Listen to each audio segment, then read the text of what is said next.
कुछ इन्वेंट्री के बारे में।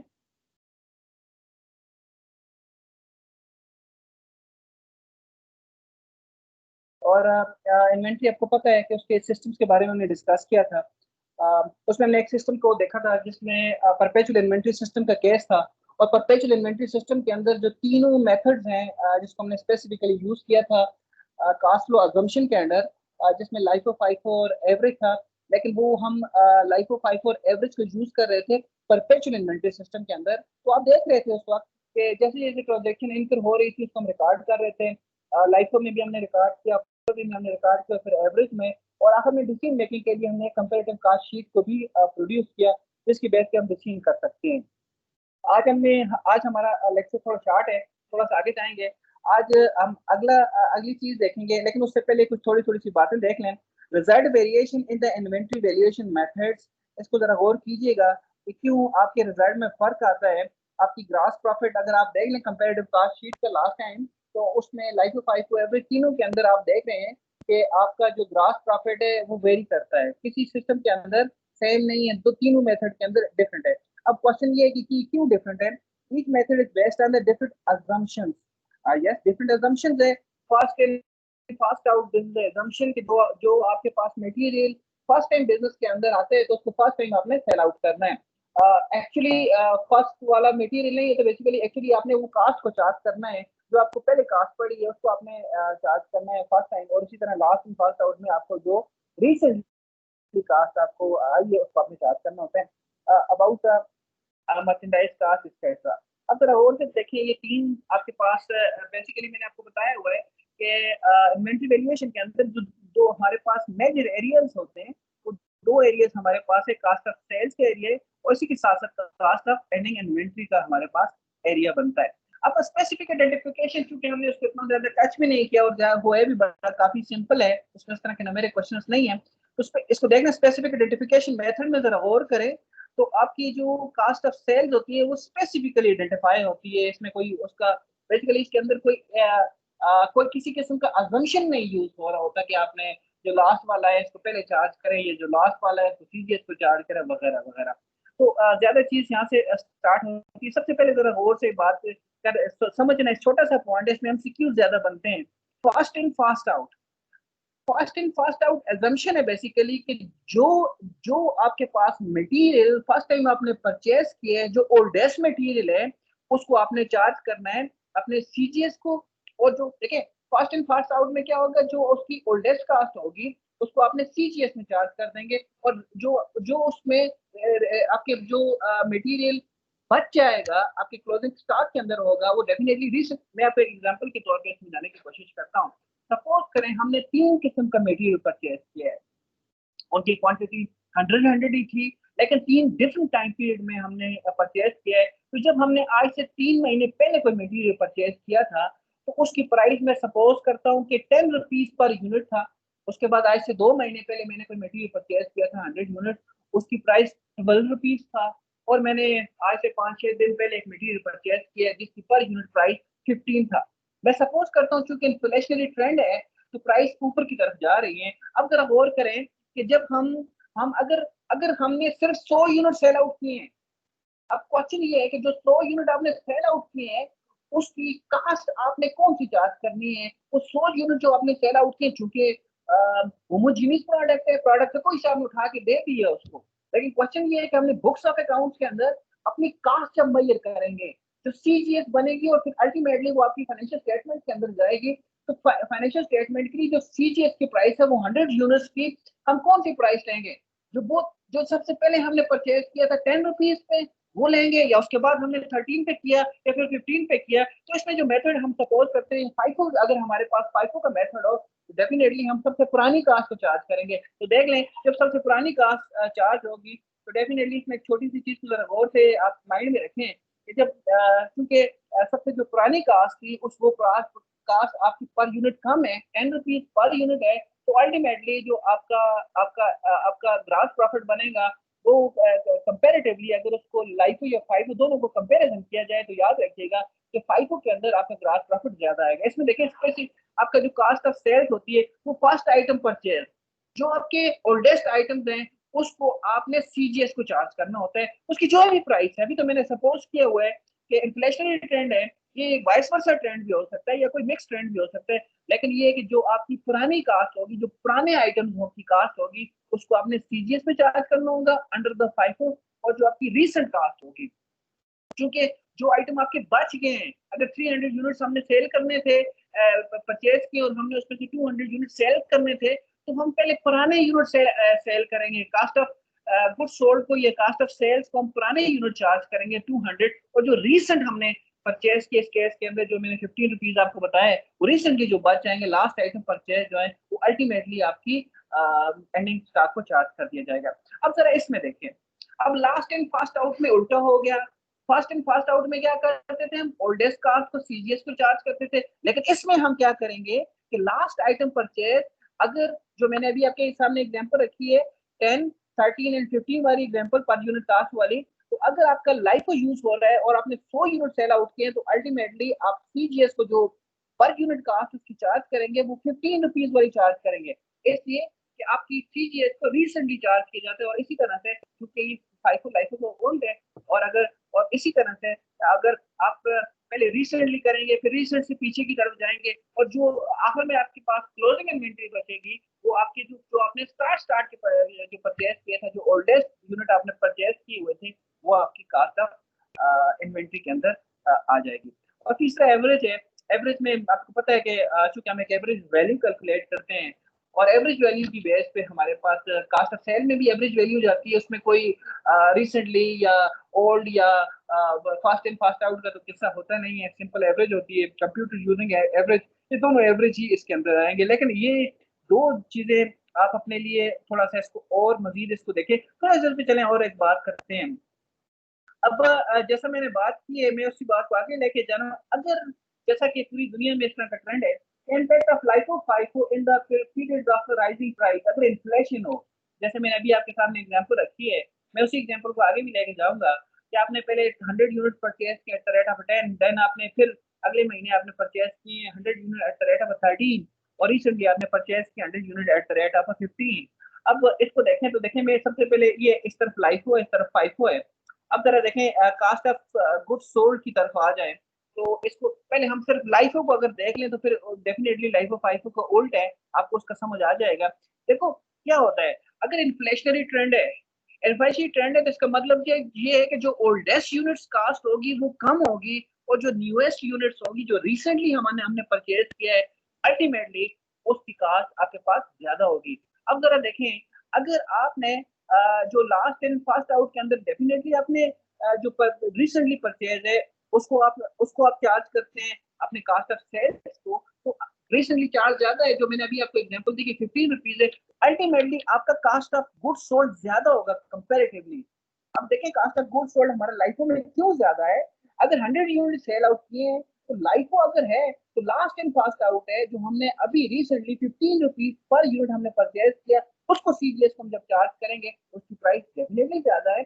और अगर 5 होता तो हम 15 चार्ज ना करते, 15 रुपीज वाला काम हम 10 रुपीज वाला चार्ज करते, जो हमारे पास ओल्डेस्ट कास्ट थी उसको हम सीजीएस में चार्ज करते। तो जब कंपैरिजन किया जाए तो याद रखिएगा कि जो कास्ट ऑफ गुड सोल्ड होती है वो लाइफो के अंदर हायर होती है, और जो फाइफो है उसके अंदर लोअर होती है। और अगर ये सिंपल ये पहला पॉइंट अगर आपको समझ आ गए तो सारी टेबल कंप्लीट हो सकती है, क्योंकि हमें पता है cost is a expense, cost is a cost जो अल्टीमेटली रेवेन्यू से माइनस की जाएगी। अगर हायर कास्ट होगी, और अगर आप रेवेन्यू की लेवल को स्टेट रखने, एक फिक्स्ड अमाउंट आप रेवेन्यू को रखने, और अगर उसके अंदर कास्ट आप हायर कास्ट उसमें माइनस करेंगे तो अल्टीमेटली ग्रास प्रॉफिट आपका कम आएगा। अगर आप लोअर लोअर उसके अंदर कास्ट को माइनस करेंगे तो अल्टीमेटली आपका प्रॉफिट ज्यादा आएगा। अब कंपैरिजन किया जाए in the period of rising price, तो आपका अगर इन दोनों की बेस में बात की जाए तो आपका जो ग्रास प्रॉफिट है वो लाइफो के अंदर कम आएगा, और जो आपका ग्रास प्रॉफिट है फाइफो के अंदर वो ज्यादा आएगा। चलिए इसमें लिखा हुआ आगे हम आगे बढ़ते हैं। इसमें देख लें इनकम बिफोर टैक्सेस है, डेफिनेटली ये भी आपकी लो होगी। इसलिए क्यों लो होगी, इसलिए कि आपने चूंकि हायर वैल्यू कास्ट को चार्ज की है, सीजीएस को हायर वैल्यू चार्ज की है, तो अल्टीमेटली इसकी लोअर होगी। ये कंपेरेटिव एनालिसिस दोनों का दिया हुआ आपस में। इसी तरह देख लें इनकम टैक्स जो है वो भी आपका क्योंकि आप वो भी आपका लोअर होगा, नेट इनकम भी आपकी लोअर होगी और आखिर में इन्वेंट्री का बैलेंस भी आपका लोअर होगा।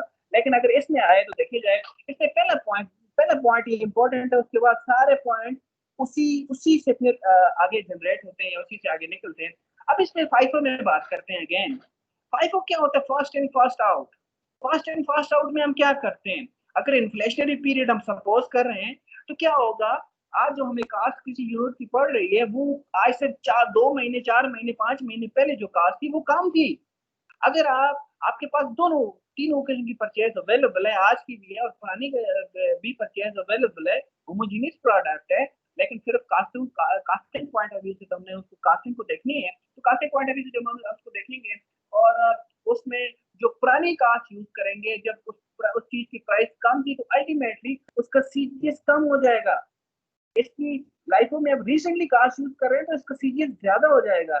और अल्टीमेटली इसको अगर देखें, अगर एक चीज की कास्ट कम है, एक चीज की कास्ट ज्यादा है, तो जिस चीज की कास्ट कम है तो उसमें प्रॉफिट हायर होगा, वो इनकम बिफोर प्रॉफिट है, वो इनकम टैक्स है, या ये चीजें ये सारी इसके अंदर हायर हो जाएंगी।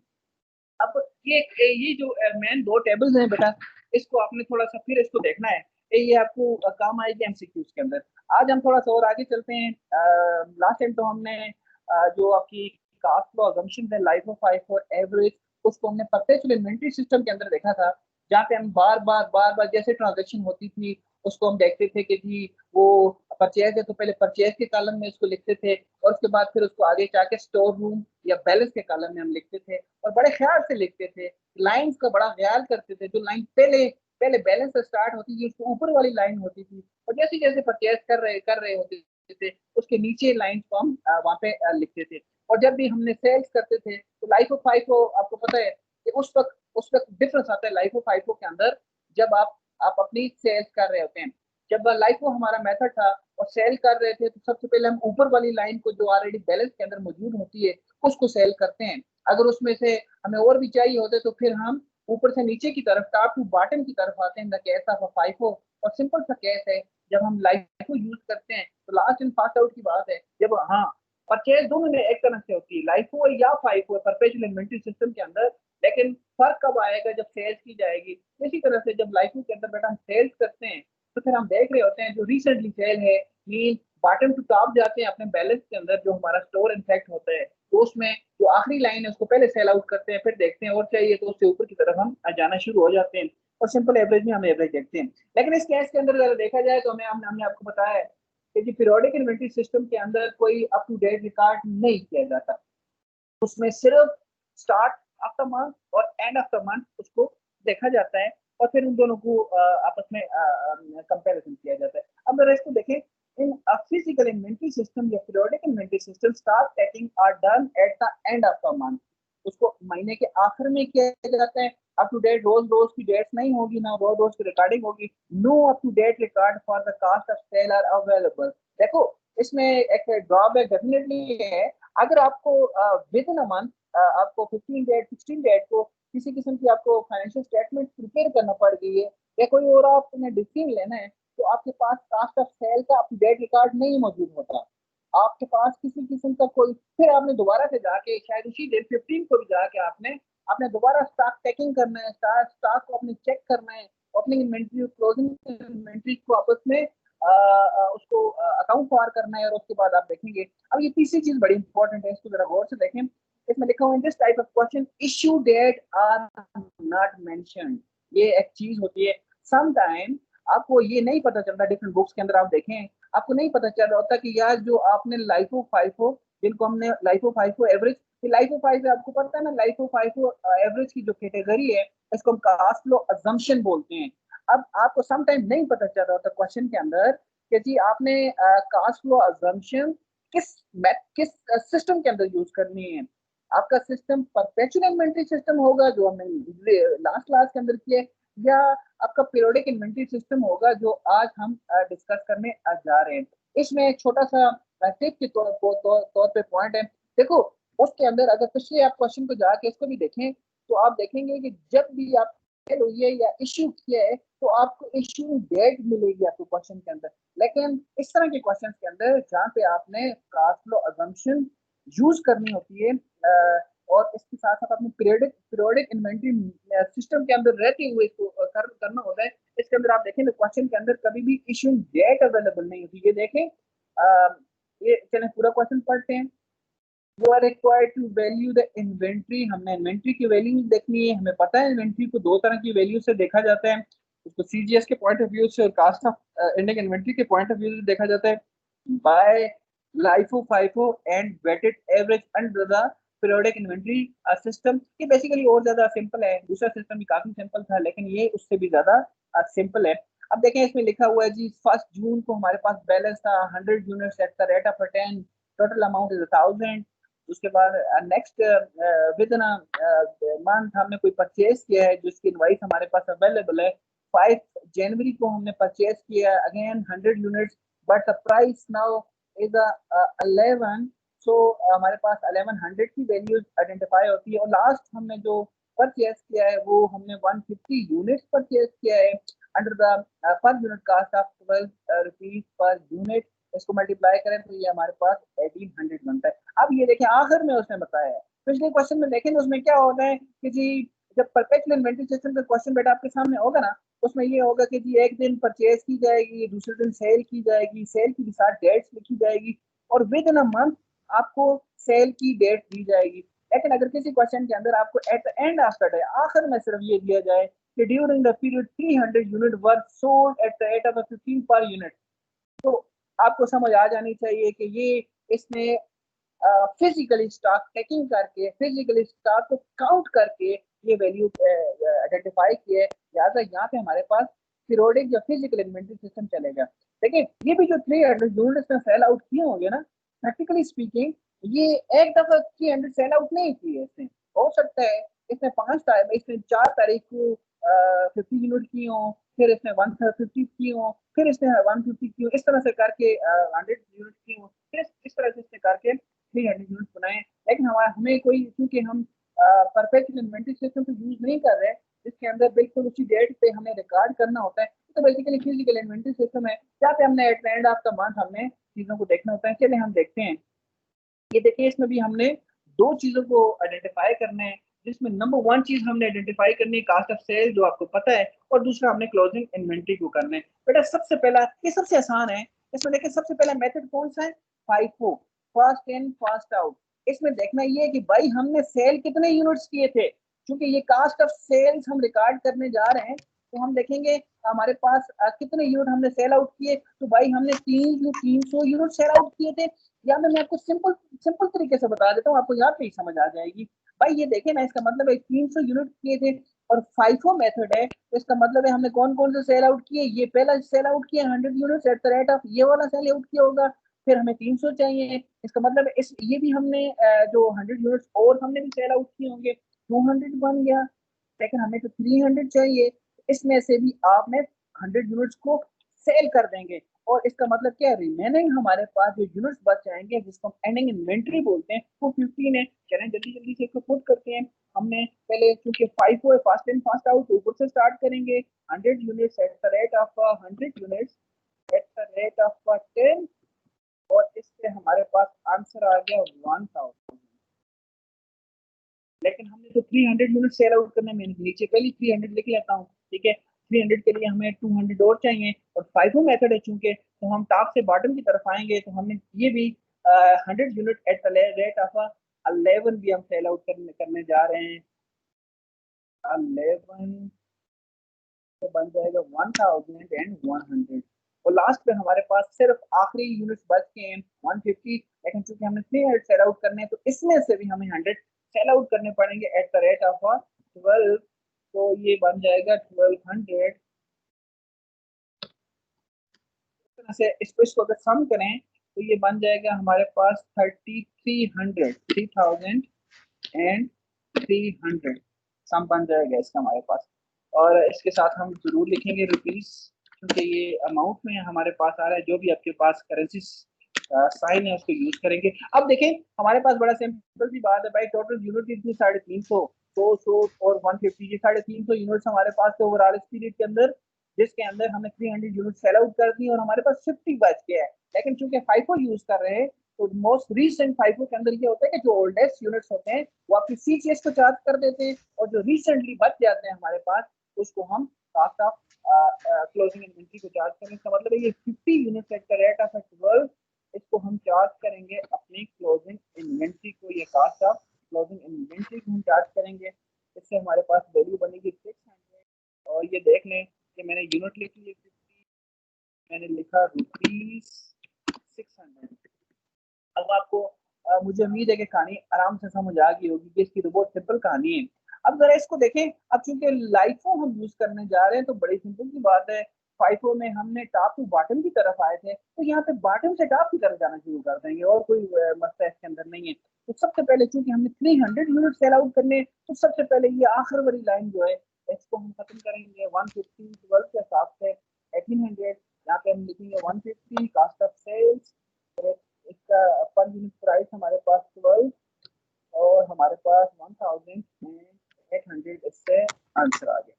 अब इसके बाद चूंकि हमने टोटल यूनिट सेल आउट करने हैं, वो सेम ही केस है, 300 है, तो इसका मतलब है हम थोड़ा सा ऊपर की तरफ जाएंगे और ऊपर लाइन में हम 100 unit at the rate of 11 be sell out करेंगे। ये लीजिए हमने सेल आउट कर दिया 11 1100, लेकिन अभी तक हमें 50 यूनिट्स और चाहिए, क्योंकि हमने 300 यूनिट सेल आउट करने हैं, तो लिहाजा हम ऊपर वाली लाइन में चले जाएंगे जो बिल्कुल ओल्डेस्ट हमारी कास्ट है, और उसमें से भी हम 50 यूनिट्स को सेल आउट करेंगे। तो 50 यूनिट्स हैं, तो 50 यूनिट्स हैं, उसकी प्राइस जो है सबसे कम है, इन्फ्लेशनरी ट्रेंड है 10 है, 500 हमारे पास आ जाएगा। और इसके बाद जो हमारे पास इसका बेटा आंसर आता है वो लाइफ के अंदर 3000 एंड 400 बन जाएगा। इसी तरह बनता है, इसको जब हम करें 1800 प्लस 1100 प्लस 500, तो इससे हमारे पास 3400 बनता है, 3400 रुपीज बन जाएगा। देखो फर्क आ गया ना, ये देखें, हालांकि तो ये तो हमारे पास होमोजीनियस प्रोडक्ट होती है। देखो इसका कास्ट ऑफ सेल जो है 3300 है, जैसा कि आपको बताया गया था, क्योंकि फाइफो के अंदर हम पुरानी कास्ट को चार्ज कर रहे थे अपने सीजीएस को, इसलिए हमारे पास जो इसकी प्राइस होगी या इसकी कास्ट होगी अंडर द फाइफो मेथड वो कम होगी as compare to the LIFO. LIFO में देखें ज्यादा है, फाइफो में कम है। और चलें इसकी दूसरी क्लोजिंग इन्वेंट्री भी हम इसको बनाते हैं। अब देख लें लाइफो के अंदर हमने बॉटम से टॉप से स्टार्ट किया था, तो ये सारे खत्म हो गए, लेकिन सिर्फ इसके अंदर जो बिल्कुल जो मोस्ट ओल्डेस्ट कास्ट हमारे पास है वो उसमें से सिर्फ 50 बच गए हैं। तो हम इसको लिखेंगे यहाँ पे 50 units at the rate of 10, it makes 500। तो यहाँ पे आ गया 50 यूनिट्स हमने से हमारे पास जो रिमेनिंग अनसोल्ड स्टॉक है और जिसकी प्राइस हमारे पास बनती है वो 500। अब यहाँ पे भी आप कंपैरिजन कर सकते हैं कि इसको देखें, चूंकि इसकी जो ओल्डेस्ट कास्ट हमने सीजीएस को चार्ज किया है, तो अल्टीमेटली इसकी प्राइस कम है as compare to this this LIFO. FIFO के अंदर हमारे पास 3300 बनता है, 3300 बनता है, लेकिन लाइफो के अंदर 3400 बनता है। लेकिन इसमें आके देखें तो क्या होता है, फाइफो के अंदर ये होता है कि जो आपने सीजीएस को तो पुरानी कास्ट चार्ज करते हैं, लेकिन क्लोजिंग स्टॉक को आप नई कास्ट चार्ज कर रहे होते हैं। तो देखें इसकी अगर नई कास्ट है तो इन्फ्लेशनरी ट्रेंड के अंदर नई कास्ट ज्यादा आएगी। आप देख लें इसमें क्लोजिंग इन्वेंट्री ज्यादा है एज कंपेयर टू दिस इसमें इसमें क्लोजिंग इन्वेंट्री कम है। अब क्वेश्चन ये है कि लाइफो के अंदर क्लोजिंग इन्वेंट्री क्यों कम है? यस, लाइफो के अंदर क्लोजिंग इन्वेंट्री इसलिए कम है कि लाइफो जो है वो बॉटम से टॉप की तरफ जा रहा है, मीन मोस्ट रीसेंट से ओल्डेस्ट की तरफ अगर जा रहा है, तो मोस्ट रीसेंट इन्वेंट्री जो थी उसने सीजीएस को चार्ज किया है।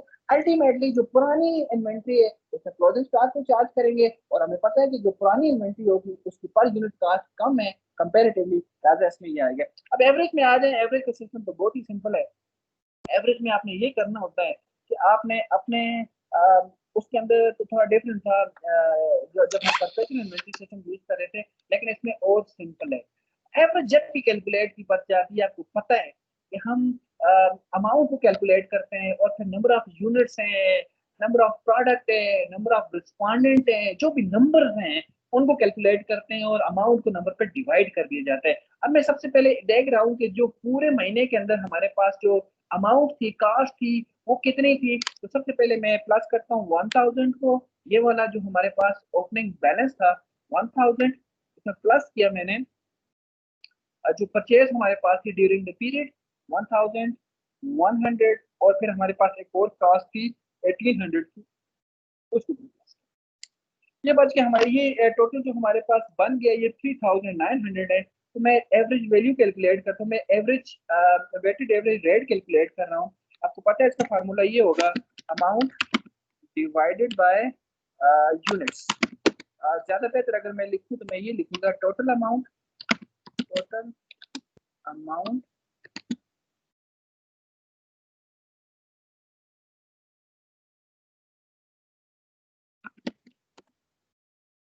Divided by units. अब टोटल अमाउंट मैंने कैलकुलेट की है, जो मेरे पास बन रही है 3900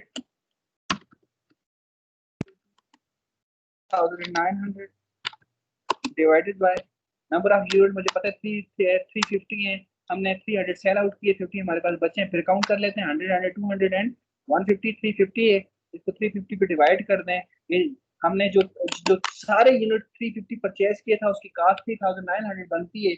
अब मैं एवरेज कास्ट कैलकुलेट करने जा रहा हूँ, तो मैं जब एवरेज कास्ट कैलकुलेट करूंगा तो वो बनती है कि 3900 डिवाइडेड बाय 350, इससे हमारे पास आंसर आ रहा है 11.14। ठीक है, दिस इज 11.14। अच्छा, आपने एक पॉइंट जरूर याद रखिएगा कि लाइफो फाइफो के अंदर तो एब्सोल्यूट वैल्यूज होती है हमारे पास, उसके अंदर किसी किस्म का डेसिमल यूज नहीं करते हैं, नॉर्मली होता भी नहीं है। उसकी वजह से जो आपका कंपैरेटिव कास्ट शीट का टेबल है वो लाइफो फाइफो के अंदर तो बड़ा एक्यूरेट आता है उसको, जैसे अगर मैंने उस टाइम भी आपको बताया है कि आप कंपैरेटिव कास्ट शीट के जरिए भी आप जो क्लोजिंग स्टॉक है उसको फाइंड, जो आपका सीजीएस है उसको फाइंड आउट कर सकते हैं, या आप खुद उसको खुद से भी फार्मूला से भी आइडेंटिफाई कर सकते हैं। लेकिन एक पॉइंट थोड़ा सा याद रखिएगा, उस कंपैरेटिव कास्ट शीट के अंदर भी और आज की कंपैरेटिव कास्ट शीट के अंदर भी हो सकता है कि एवरेज जो मेथड है उसके अंदर कुछ हमारे पास डिफरेंस आ सकता है। $1 तक का डिफरेंस, नेग्लिजिबल डिफरेंस होता है, ये आ सकता है। ज्यादा $1-2 में कोई इशू नहीं है, लेकिन उससे ज्यादा का डिफरेंस आपका नहीं आना चाहिए। उसका रीजन भी यही है कि चूंकि इसमें मैंने 2 डेसिमल प्लेसेस तक इसको राउंड किया है, तो उसमें कुछ थोड़ा सा डिफरेंस आपको पता है वो आ सकता है, उसमें घबराना नहीं। अच्छा, इसमें अब बड़ा सिंपल हो गया। ये एवरेज कैलकुलेट कर दी तो बहुत ज्यादा सिंपल हो गया। हमें पता है कास्ट ऑफ सेल, भाई हमने कितने सेल आउट किए, 300 सेल आउट किए हैं। हमारे पास रेट तो बिल्कुल स्टैटिक रेट है, इसमें कोई हमने अपवर्ड या डाउनवर्ड या जाने की किसी किस्म की जरूरत है नहीं है। तो हमने 300 सेल आउट किए, multiply by 11.300 units, multiply 11.4 11.14, 300 multiply by 11.14, इससे मेरे पास आंसर है 3342 आंसर आ गया। मैं इसको सम भी कर देता हूँ और इसको लिखता हूँ ₹342। प्रॉपर सेपरेटर आपने प्रॉपर यूज करना है, ठीक है। 342, आप सारे पुराने स्टूडेंट्स, आपको पता है सेपरेटर वगैरह के बारे में। अब इसके बाद 50 यूनिट्स हमने करने हैं, क्लोजिंग स्टॉक को चार्ज करने हैं, और इसमें तो चूंकि एवरेज रेट होता है, एवरेज ही कैलकुलेट करनी होती है। एवरेज की बेस पे हम कर लेते हैं, हम लिखते हैं 50 मल्टीप्लाई बाय 11.14, इससे मेरे पास जो आंसर आ रहा है 557 आ रहा है। 50 यूनिट्स हमारे पास थे, इसको नहीं देखते हैं, और रुपीज उसकी कास्ट जो हमारे पास आ गई है ₹7। अब ये हमारा सारा क्वेश्चन ये देख सकते हैं आप, ये परपेचुअल इन्वेंटरी सिस्टम से ज्यादा सिंपल क्वेश्चन है। उस दिन परपेचुअल इन्वेंटरी सिस्टम में चूंकि टाइम थोड़ा हमारे पास शार्ट था, तो हमने कंपेरेटिव कास्ट शीट को उस तरह से नहीं बनाया था, जल्दी से बनाया था। आज जरा गौर से आप कंपेरेटिव कास्ट शीट को देखिएगा। देखिए, कंपेरेटिव कास्ट शीट बेसिकली मैंने आपको बताया है कि कंपेरेटिव कास्ट शीट से हमारे पास एक ही छोटी सी शीट के अंदर कंप्लीट डेटा आ जाता है, जिसके ऊपर हम तो डिसीजन भी ले सकते हैं, एक बात। और दूसरी जो इम्पोर्टेंट बात है कि इस कंपेरेटिव कास्ट शीट से हमें कंफर्म हो जाएगा कि जो हमने ऑलरेडी लाइफो फाइफो एवरेज की वैल्यूज को कैलकुलेट किया है वो ठीक किया है या गलत किया है, हम दोनों तरीके से देखेंगे। अब ये कंपेरेटिव कास्ट शीट भी आपको आप देखेंगे कि ये एक वही हमारे पास जो जबरदस्त किस्म का फार्मूला है उसी की बेस पे बनी है। ये जैसे ओपनिंग स्टॉक होता है तो मैंने बैलेंस लिखा हुआ है, ओपनिंग स्टॉक है balance is the same thing. Plus purchases होता है net purchases minus closing stock होता है, उससे बन जाता है आपका सीजीएस। यहाँ तक एक पार्ट है, जहाँ तक हम पहले पार्ट के अंदर सिर्फ इसकी सीजीएस को कैलकुलेट करते हैं, कास्ट को कैलकुलेट करते हैं। उसके बाद हम सेल्स को कैलकुलेट करते हैं जी, सेल्स नेट सेल्स को कैलकुलेट करते हैं। और सिर्फ ये याद रखिएगा कि इस पूरी कंपेरेटिव कास्ट शीट के अंदर अगर आप गौर से देखें तो ये जो सेल्स के जो वैल्यू कैलकुलेट करेंगे ये प्राइस की बेस पे होगा। अच्छा बेटा मेरी बात सुनो, एक बात सुनो, अगर आप अपनी जो भी हमारे पास एडवांस मैनेजमेंट अकाउंटिंग है इसकी बेसिक्स को अगर आप देखें ना तो दो चीजों को बड़ी जबरदस्त का क्लियर रखना होगा। दो दो चीजों को अलग अलग रखेंगे आप तो कभी भी आपकी मिक्स नहीं होगी चीजें। उसमें नंबर वन चीज ये है, आगे भी चल के हम देखेंगे कि बहुत बहुत बहुत बहुत दफा जब हम कोई क्वेश्चन वगैरह करेंगे या डिफरेंट एरिया को स्टडी करेंगे तो उसमें दो तरह के वैल्यूज यूज की जाएंगी। एक यूनिट प्राइस यूज की जाएगी, एक उसकी अमाउंट यूज की जाएगी। जैसे सिंपली के 300 यूनिट्स हैं और उसकी जो अमाउंट बनती है वो 3342। आपने कभी इन दोनों को मिक्स नहीं करना, यूनिट्स को अलग देखना है, अमाउंट को आपने अलग देखना है। और एक बात याद रखो, अगर कोई इस तरह की आपके पास कोई ऐसी सिचुएशन है, कोई ऐसा सिनेरियो है जिसके अंदर दोनों चीजें इन्वॉल्व हो रही हैं और आपने उस पर कोई फार्मूला अप्लाई करना है या कुछ अप्लाई करना है, तो याद रखो अगर आप यूनिट्स में चीजों को लेंगे ना तो सारे यूनिट्स को ले, ये बड़ी सिंपल सी एक टेक्निक है। और अगर अमाउंट में लेंगे तो सारी चीजों को अमाउंट में लें। समटाइम कुछ ऐसा मैंने देखा है कि चीजों को समटाइम लोग कुछ एलिमेंट उसके यूनिट यूज कर रहे होते हैं और कुछ एलिमेंट के लिए उसके अमाउंट यूज कर रहे होते हैं, फिर कंफ्यूजन हो जाता है।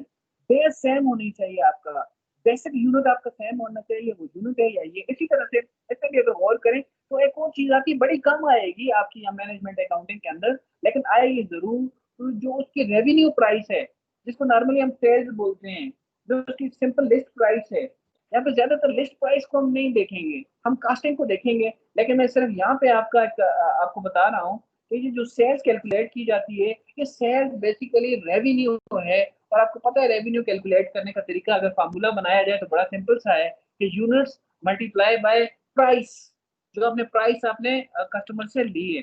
अब इसी की बेस पे यहाँ पे हम सेल्स को कैलकुलेट कर देंगे और सेल्स को जो कैलकुलेट करेंगे अंदर basis of sale price calculate करेंगे। जितने 300 यूनिट यहाँ पे देखें हमने हमें हमने हमें दिया हुआ है कि हमें 300 यूनिट सेल आउट की eight the rate of 15 rupees. देख लें पिछले क्वेश्चन में मैंने आपको बताया था कि जो हम स्टोर लेजर कार्ड बना रहे होते हैं या जो भी हम वर्किंग कर रहे होते हैं उसके अंदर हम किसी किस्म की उसकी सेल प्राइस यूज नहीं करते हैं। लेकिन अगर हमें कोई सेल्स चाहिए या कुछ और चीज चाहिए उसके लिए हम यूज करते हैं। चलो स्टार्ट करते हैं बेटा। अच्छा दूसरी बात और एक छोटा छोटा टिप भी दे दूं कि ये बैलेंस और परचेज तीनों में एक जैसी ही होती है, इनमें कोई फर्क नहीं है। आपको पता है ना लाइफ टू फाइव एवरेज के अंदर जो भी सिस्टम है उसके अंदर फर्क इन दो चीजों के अंदर आता है। कास्ट ऑफ सेल के अंदर फर्क आता है। अगर कास्ट ऑफ सेल्स कम होगी तो उसका आपका क्लोजिंग स्टॉक ज्यादा होगा, अगर क्लोजिंग स्टॉक कम होगा तो आपका कास्ट ऑफ सेल्स कम होगी। देखो एक और चीज मैं आपको बताऊं, अब ये भी क्वेश्चन होना चाहिए कि क्यों ये एडजस्टमेंट में, चले मैं नहीं इस तरफ जा रहा हूँ एडजस्टमेंट के केस में, लेकिन एक पॉइंट बताने जा रहा हूँ कि चूंकि अगर आप गौर करें कि क्लोजिंग स्टॉक जो है वो हमारी बैलेंस शीट के अंदर जाएगा, वो बैलेंस शीट का आइटम है। और जो हमारा सीजीएस जो है वो आपकी इनकम स्टेटमेंट का आइटम है। दैट्स व्हाई हम इन चीज दो को कैलकुलेट करते हैं और eight the end of the day हमारी फाइनेंशियल स्टेटमेंट जो है वो बराबर होती है। अब मैं अच्छा और तीसरी और आखिरी बात कि याद रखिए कंपैरेटिव कास्ट शीट के अंदर अगेन वही मैं यहाँ पे बात करता हूँ, ये कंफ्यूजन होती है कि जी कंपैरेटिव कास्ट शीट है तो इसके अंदर बैलेंस की कौन सी वैल्यू यूज करें। बैलेंस के हम यूनिट्स को यूज करें, 100 यूनिट्स हमारे पास हैं और 1000 हमारे पास वैल्यू है। तो ये हमेशा किसी क्वेश्चन में या किसी भी जगह आप कास्टिंग कर रहे हैं तो ये बिल्कुल पिन पॉइंट करके अपने माइंड में जरूर रखिएगा कि यहाँ पे मैंने यूज क्या करना है। इसीलिए मैंने इसके अंदर आपको लिख के दिया हुआ है comparative cost sheet in amount.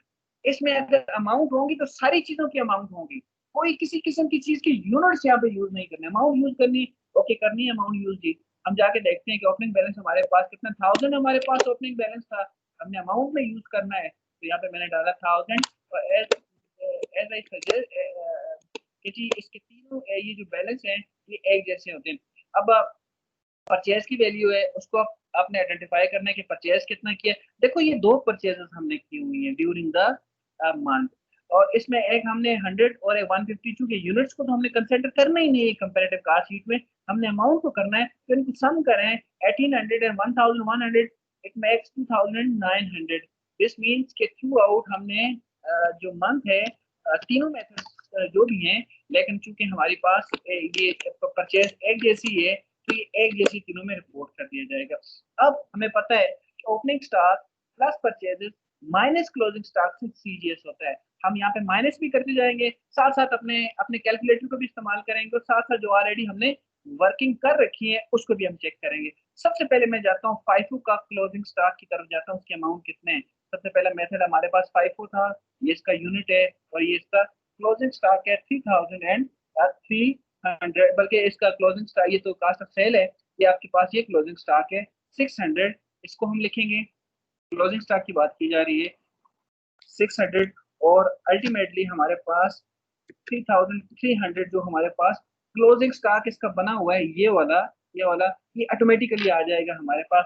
फार्मूले से भी हम कर सकते हैं और खुद से भी कर सकते हैं। हम यहाँ पे अपनी इस वर्किंग से कैलकुलेट करना चाह रहे हैं कि ये हमने 3300 जो क्लोजिंग स्टॉक कैलकुलेट किए under the FIFO, under the physical inventory system, तो ठीक है या गलत है। मैंने लिखा 1000 प्लस 2900 माइनस 600, तो ये आपके पास वैल्यू आ गई 3300। इसको दोनों तरह से हम चेक कर सकते हैं। यहाँ हमने कैलकुलेटर की मदद से यूज किया, 3300 की वैल्यू आ गई, जाके हमने चेक किया कि हाँ इतना ही है, ओके गुड।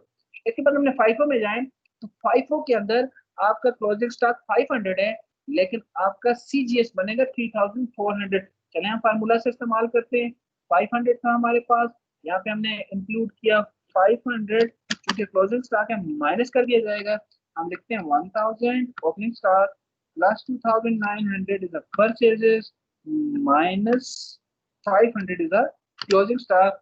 इससे भी हमारे पास 3400 की वैल्यू आती है। इसका मतलब ये कि ये जो प्रोसीजर हमने विद इन क्वेश्चन किया था ये सारे ठीक है, इसमें कोई इशू भी नहीं है। और आखिर में चले, मैंने आपको बताया एवरेज में कुछ फर्क आ सकता है $1-2 रुपीज का, उसमें कंफ्यूज नहीं होना, ठीक है। एग्जैक्ट समटाइम ये वैल्यू नहीं आएगी, जैसे सीजीएस की एग्जैक्ट वैल्यू हमने फॉर्मूला से जो आइडेंटिफाई की है वही हमारे पास ऑलरेडी टेबल में भी कैलकुलेटेड है, लिहाजा यहाँ से आप कंफर्म हो सकते हैं कि आपकी सिचुएशन सारी ठीक है। लेकिन एवरेज के अंदर जैसे मैंने बताया कि हमने 2 डेसिमल प्लेसेस तक यहाँ पे राउंड किए, अगर कोई ऐसी आपके पास एवरेज आ जाती है जो 2 ही डेसिमल प्लेसेस से बनती है, या इवन उसकी डेसिमल में जाने की जरूरत भी नहीं पड़ती है, आपके पास एब्सोल्यूट वैल्यू आती है। अगर एब्सोल्यूट वैल्यू अगर कभी आ जाए तो फिर उसमें कोई इशू नहीं आएगा, लेकिन चूंकि राउंडिंग का इशू है इसमें कुछ आ सकता है। चलें देखते हैं आता है या नहीं आता। हम यहाँ पे आ गए हैं, तो हमने ये देखा कि आपके पास एवरेज के अंदर जो क्लोजिंग स्टॉक है वो 557 है। हम यहाँ पे माइनस करते हैं 557 को, तो कैलकुलेटर की तरफ जाते हैं 1000 प्लस 2900 माइनस 557, इससे हमारे पास आंसर आ गया 3342।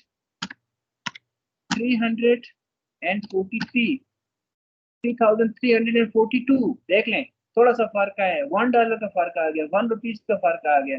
खैर है कोई बात नहीं, जैसे डाल दें, ठीक है। ये आ जाता है, ठीक है, $1-2 का।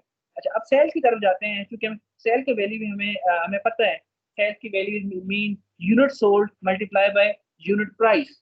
अब यूनिट सोल्ड कितने किए जी, 300 सोल्ड किए हैं, और उसकी एक की कीमत कितनी थी, ₹15 पर यूनिट सेल किए, 4500 हमारे पास बन गया है।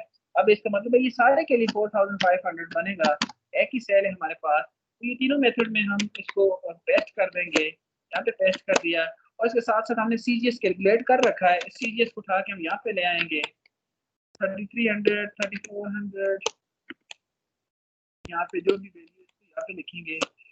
अब इसको ध्यान से, चूंकि ये सेल से माइनस की जा रही है, तो हम पैरेंथेसिस यूज करेंगे ताकि इसकी रिफ्लेक्शन ठीक नजर आए कि हम कर क्या रहे हैं।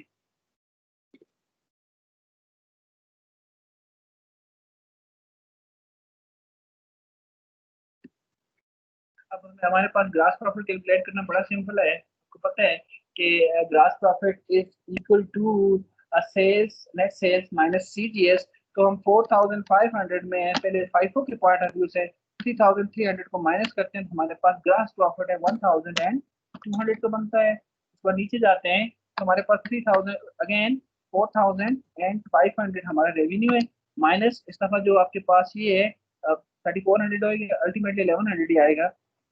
मैं फिर भी कैलकुलेटर से कर देता हूँ।